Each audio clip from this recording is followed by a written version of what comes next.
on.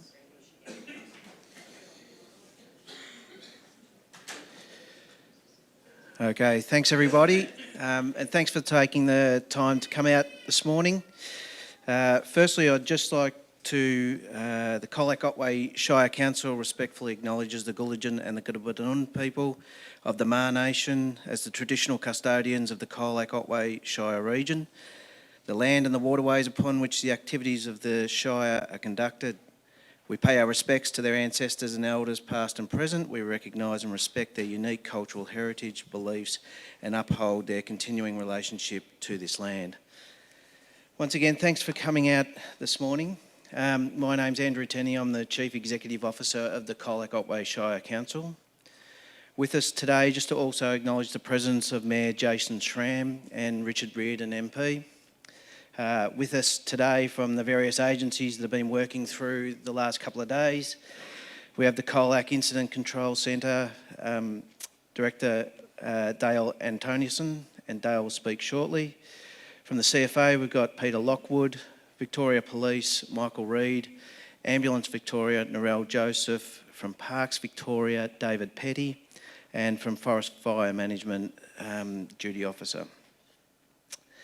So the purpose of our meeting here today is to provide a situation update and an update on current operations. We're here to provide bushfire safety information and then finally to answer questions from you, the community. This session is being live streamed, so there'll be people watching from outside. So with the questions, we will try and answer as many as we can. Otherwise, we'll take it on notice and we'll put out the answers through Carisle Shire's communication channels. So without further ado, I'll hand over to Dale. Good morning all. Hopefully you can hear me okay. I'll talk to this as well. Good morning, Dale Antoniusson. I'm the current incident controller for the Carisle Fire Complex and out of Carisle Incident Control Centre.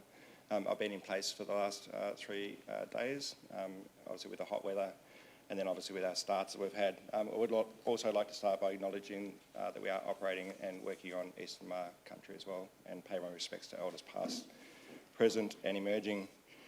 I've got a bit of a run through. There are some maps up on the screen. We'll get a little bit more detailed as we go through, but just a general run through of what has been happening over the last few days. I guess what our intent is and where we are looking going forward over the next week or so with the weather, and then happy to take questions post that. So bear with me as I work through a few points here. So as you're probably aware, Friday was a catastrophic day and unfortunately that's been realised across the state, and I do acknowledge the losses and the impacts to community across the entire state of Victoria. In terms of locally here, Carisle was set up. We had prepped the area well, so that the parks and public land estate were closed on Friday under the catastrophic rating, and then obviously the incident team was set up in preparation. As you probably all, and acknowledge the community here as well, as you probably all understood, waves of or bands of lightning coming across throughout the afternoon. The morning was pretty benign in terms of weather, particularly on the coast. Low 20s, and there was probably a few people going, what's all the fuss about? Unfortunately, after lunch, it did increase to 40 degrees, strong winds, and then those bands of lightning coming through. We sort of got through the first 4 or 5 bands of lightning, and then late Friday afternoon, a band came through and did ignite the fires that we're dealing with at the minute.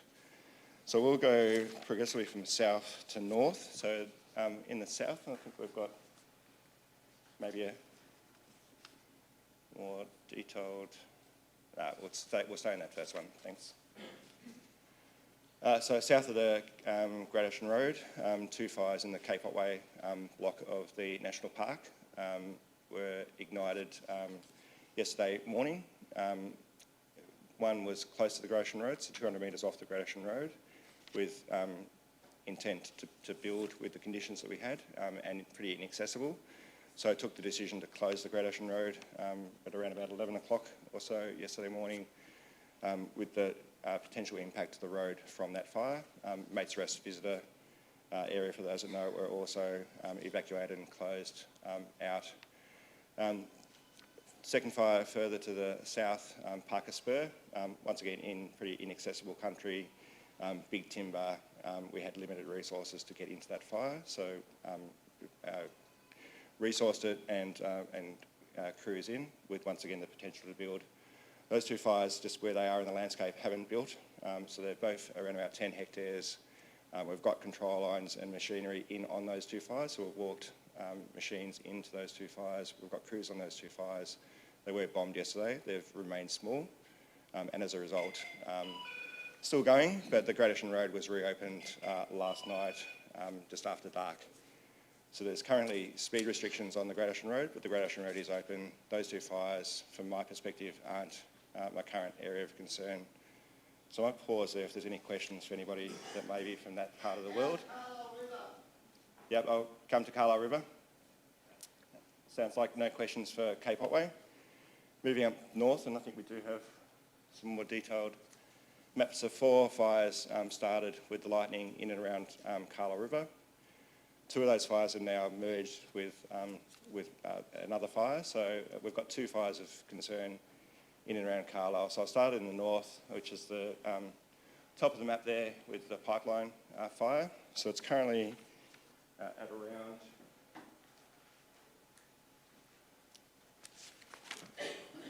just bear with me. It's currently around 1,300 hectares. Did actively spread on the wind yesterday, so although conditions yesterday were cooler, the wind and I guess the lag from the day before and the dryness from the day before have caused fire behaviour that we probably didn't expect within the footprint.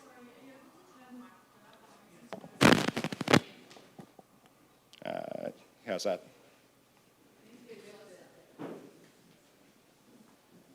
Sorry, just bear with me. Usually my voice cuts through pretty well. I had to come down to the front to hear you, mate. How we test. Is that better? Yes. All right, I'll move across. My apologies. It's probably been All right, see how we go there. So with the pipeline fire, it has spread overnight further to grow to that area. It has cut the Carisle Road to the north. We've got crews and active activity and management on the fire. So that's the focus for our crews today, is to get in there and really keep the fire to the smallest area possible.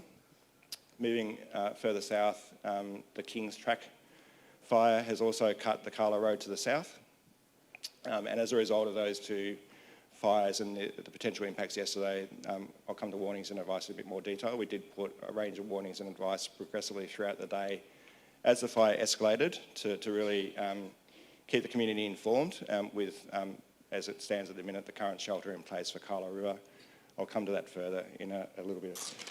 Oh, can I go back home yet? Bear with me, sir. I'll try and get through the presentation and then I'm happy to answer questions. I'll be back. Okay. So in terms of the 2 fires, as I said, we've got active crews, and you will have, if you're from the community, you will have seen a lot of firefighters, both from CFA and FMVIC in and around Carisle River and the 2 fires. We've had a range of helicopters and aircraft on them as well, so the large air tankers did do some runs yesterday, late in the afternoon, once they were able to lift due to weather, to undertake asset protection. We've also had 2 other medium helicopters and a large helicopter out there as well, including night operations overnight. So for those in the community, there was a helicopter buzzing around overnight last night, continuing operations throughout the night. We've had crews on it all day, yesterday, overnight, and fully resourced up again today. That's in terms of the current fires. I'll move quickly into the warnings and advice. As I said, we did progressively update the warnings and advice throughout the day as the fire was moving. I think we've got that map. Yep, so as you can see, it's complex, but it was really around trying to target the right advice to the right elements of the community with the messaging as it was at the time to really articulate what community should be doing in a space. So variously in the centre there was a shelter in place for Carisle River. It was too late to leave. There was fire in and around the community. The roads were cut. So from a fire management perspective and from a safety perspective, easier for fire agencies to manage people in place rather than having people on the roads and trying to get out. And then progressively around, in I guess a circle around the fire, that prepare to leave messaging and advice messaging. What we are doing now is today we're in a lot cooler, calmer conditions. We are actively working as close to the fire front as we can, so the fire edge as we can. So we're in the process of looking to collapse those warnings and advice into a much tighter space against the fire. There's obviously still fire in the landscape. We do want people to be informed and be prepared to leave, but we will be looking to reduce the warnings to, I guess, a more suitable standing for the current fires where they are. Particularly for Carisle River, we will be looking to reduce the shelter in place to a prepare to leave, and we're just working through the road access in and out. So for those that do have knowledge, the Jelly-Brown Carisle Road is open and isn't impacted by fire. So that is the ingress and egress point for the community from Carisle River. So the road's still open. There hasn't been control points on that. It's open. We'll get that messaging out from a community perspective going forward.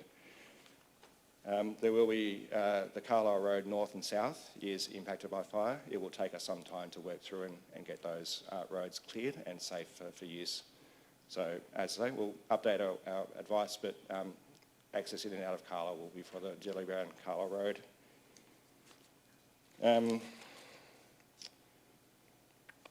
Let me just check my notes.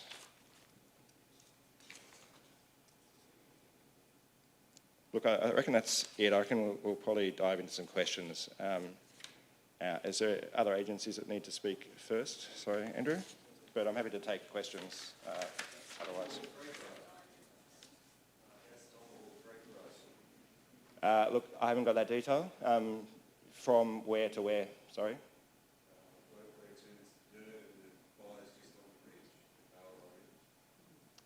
Look, I need to take that on advice. The warnings and advice will try and detail exactly what roads are closed, and will detail what roads are closed. And we are trying to pull the traffic points back into as close to the current fire edges as possible. So that may open current roads that are closed. It may allow partial access. It may allow full access to those roads. So I reckon if you can keep an eye on the warnings and advice, the detail will fall through there. I'm happy to take on notice any particular questions as well.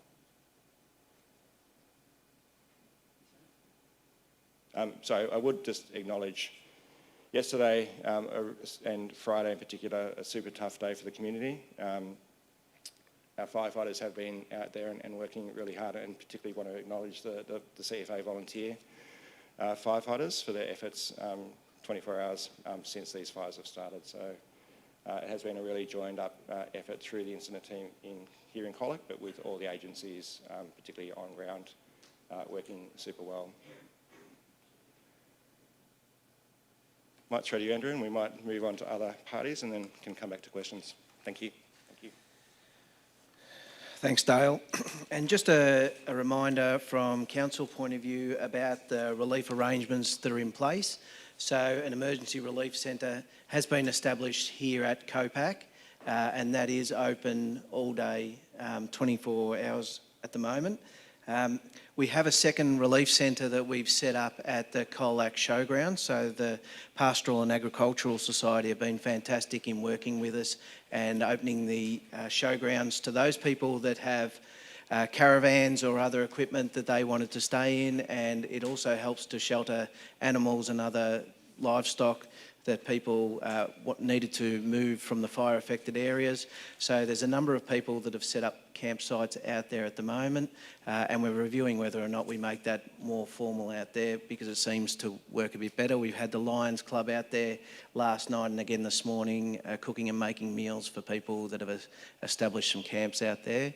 So those people that are still in fire affected areas that do think they need to leave now and move out, we would suggest moving north and into those two locations where there's plenty of room for people still to come along and attend to. I might just jump in. One of the challenges with 5 pages of notes is you invariably miss something important. So, and probably in answer to the Tomahawk Creek question as well. As part of our efforts today and over the next few days, we'll be looking to consolidate the fires into logical control lines, so that be that main roads. So rather than having dozer lines through the bush and trying to control it there, we will pull it out to as strong a control line as we can. So there will be backburning operations and hence more increased activity and fire over the next few days. So some of those roads that are closely into the fire may well be boundaries that we use to backburn out to.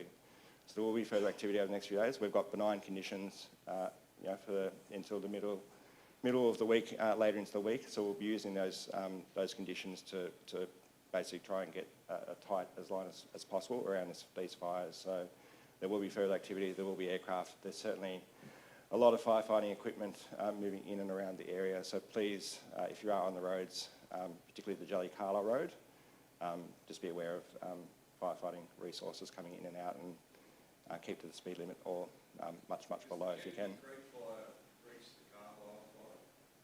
It has. So yesterday, so there was a Sheepyard Creek fire, sort of the furthest south in that complex, the Kings Track fire, and then the Trotters Lane fire, which was the one in and around Carisle itself. Those 3 fires have merged, so we're calling that one fire now, which is the Kings Track fire, and then the Irilupi pipeline fire is the northern fire. So 2 fires in that area, 2 fires at Cape Otway.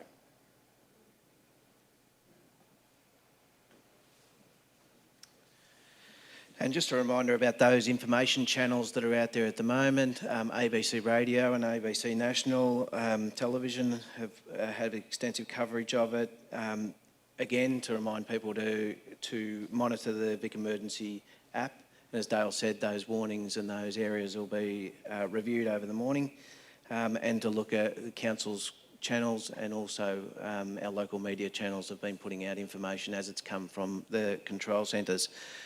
Those people that are in areas that have been affected by electricity outages or shortages, again, you're more than welcome to come into Copac and to the showgrounds to charge up electrical devices so you can maintain communications and to keep up to date with those media channels. So don't hesitate to come down here and charge all your devices if need be.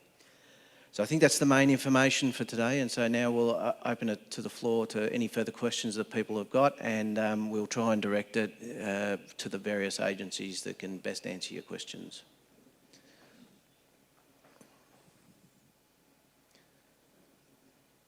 Just down the back there, and just wait. We've got microphones that we'll try and get to you so that those on the stream can listen to the questions as well. Thanks. Our family's in Borongarook West and up in the Everett Crescent kind of area. How controlled is it up that end, and what's the risk up that end at the moment? Yep, so where it exits the forest block into the private, we've got pretty good confidence that we're able to control it up there, and if you're in that area yesterday, you would have seen strike teams and our resources pulled out of the direct fight because it was too dangerous yesterday afternoon.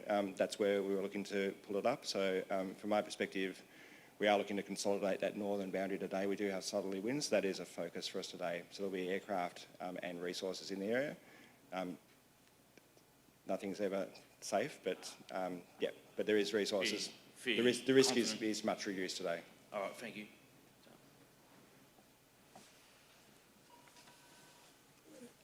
Yes.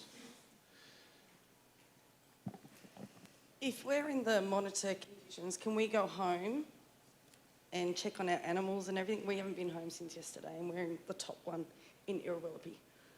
So any the sort of stay informed or leave now, they will be being reduced. If you've got access and it's not past a closed road, you've got access. So yes.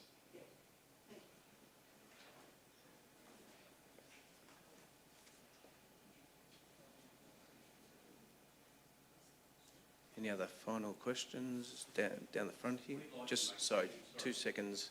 We'll just get...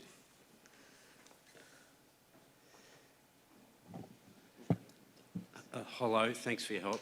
We'd like to make sandwiches. Where would we be able to drop some off? So that's fantastic and a great question. We've been overwhelmed with offers of help from agencies and people generally. We've had people dropping food and other things off regularly throughout yesterday. If you're wanting to help, I think there's a number of people out at the showgrounds now. I think they would benefit from that sort of hospitality.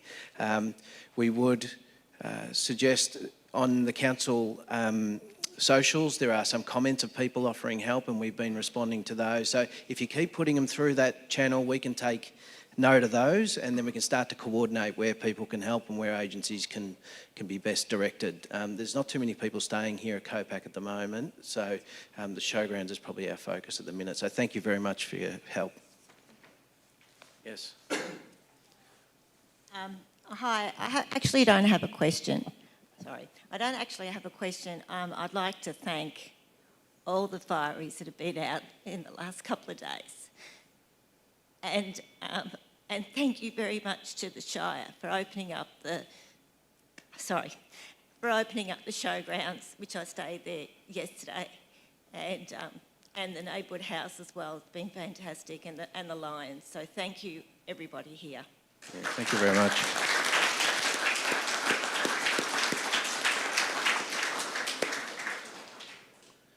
Okay. Any other questions? Just over here. We've been evacuated the red zone.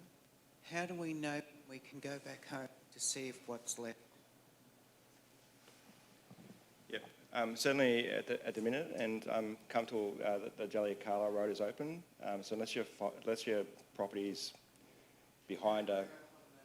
We're up on the Colac Lavers Hill Road up near Ferguson. Yep, so it should be should be access in through the bottom, open and available. So we can go through the Colac Lavers Hill Road? Yep. We will be progressively, so the only shelter in place at the minute is around Carisle, and as I said earlier, we'll be looking to review that as quickly as we can and reduce that level of awareness. The others are basically prepared to leave or stay informed, access in and out of those locations, unless you come to a traffic management point, is available and open. Perhaps you need to be a little bit clearer about what shelter in place is. There's a lot of Yep. terms that have been mentioned. Yeah, absolutely. So shelter in place means that it's too late. The fire is an imminent threat and it's too late to leave, and leaving could actually put you at more danger than being in and around the fire. So shelter in place is really, it's too late to leave. You need to shelter in place. So you can't evacuate.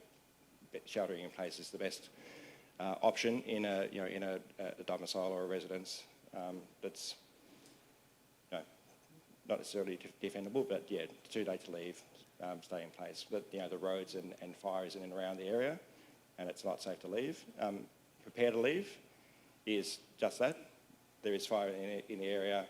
It could escalate. You should be preparing to leave and certainly enacting any fire plans that you might have in place about whether you're going to stay and defend or leave.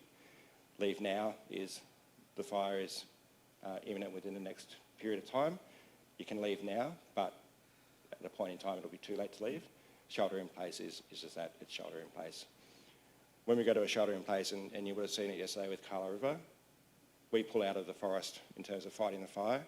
We go into asset protection mode. So CFA, you would have seen multiple CFA strike teams and trucks in and around Carisle River, as well as FM Vic resources, there to basically protect assets and people that are sheltering in place.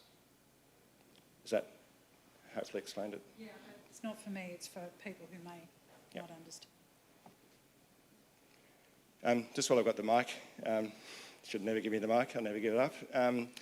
We will have community advice staff out in and around communities over the coming days and today, so they are a good source of information. We will be looking at getting community information sheets out as well to the community in due course. We're happy to hold further community meetings if there's a need. Certainly if things escalate and there's risk of things escalating, we'll engage the community through a meeting again. and we'll start to look at recovery as well. So we've got teams coming into the fire ground today to just understand any impact assessments, including things like fences. So if you do have community members that have got impacts, probably back through the Shire, again through the ERC here, we can then get teams in to assess and start to look at some of the recovery needs of the community going forward as well. I'm from Forest, and I'm just wondering if there's any significant weather changes that we should look out for in the next few days? No, so weather-wise, we're in southerlies today, southwesterlies, and it will be going around to an easterly influence for the rest of the week, strengthening into the weekend. So certainly Forest with an easterly isn't potentially at risk there. We will be focusing on the western flanks of our fires and the northern flanks with that easterly to make sure that they're as secure as possible, because that's the avenue of current escape, I guess, for the next foreseeable few days.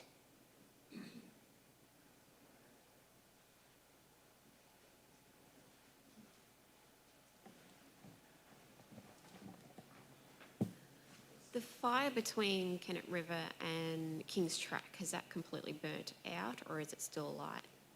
So I didn't quite catch that. The fire from Kennet River to King's Track, is that still burning, or is it? Still burning, so it's within control lines down on the southern boundary, but it's still actively burning.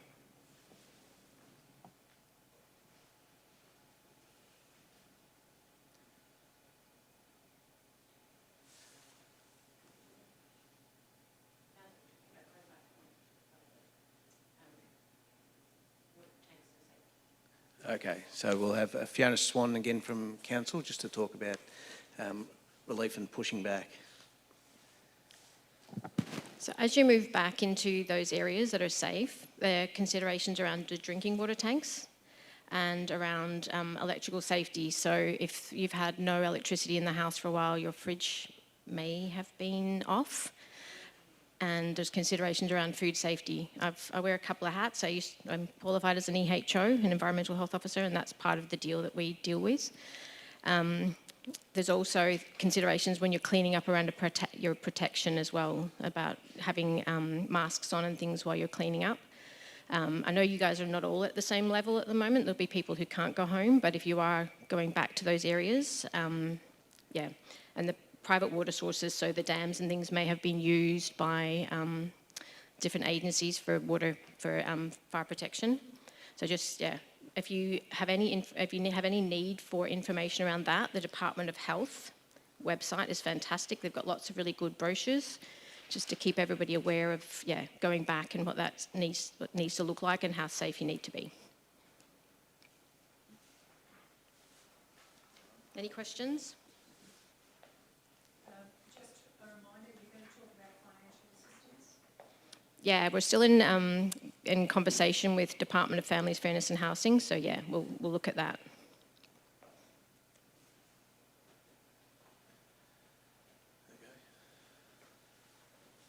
Right, so any final questions? No? All right, well, oh, sorry.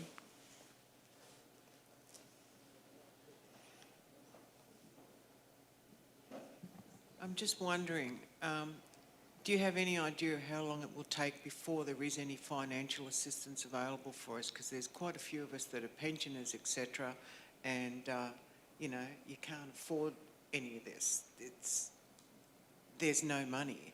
So how long do you think before we have any resolution in regard to financial assistance?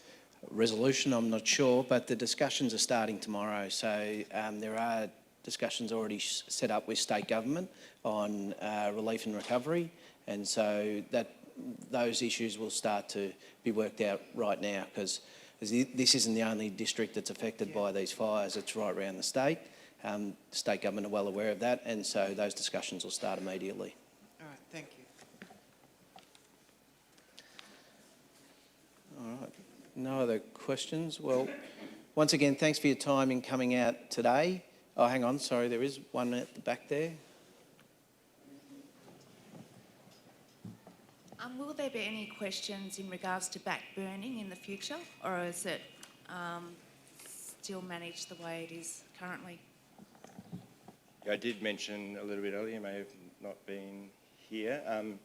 We'll be looking to bring these fires out to sensible and controllable containment lines. So we will be looking at some backburning operations over the next few days. The team are currently working through where those plans will be. We'll try to keep it contained as close as possible to the current fire edge, but there was some successful burning undertaken last night along Sheepyard Track and on the western flank of the King's fire.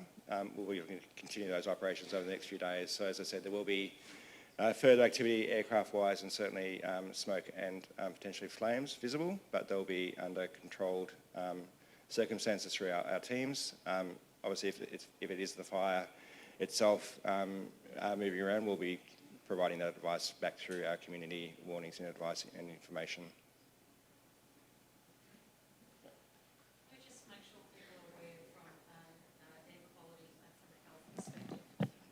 Can we just make sure people are aware of health requirements and air quality and just be cautious around those things, please?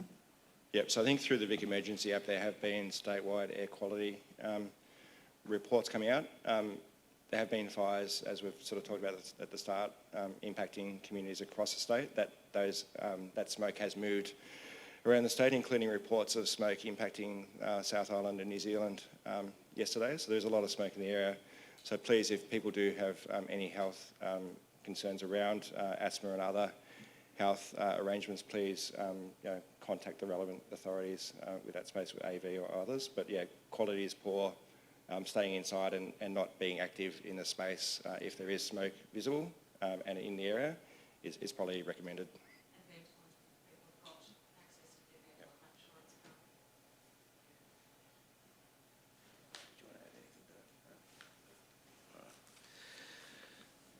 Final questions for about third time?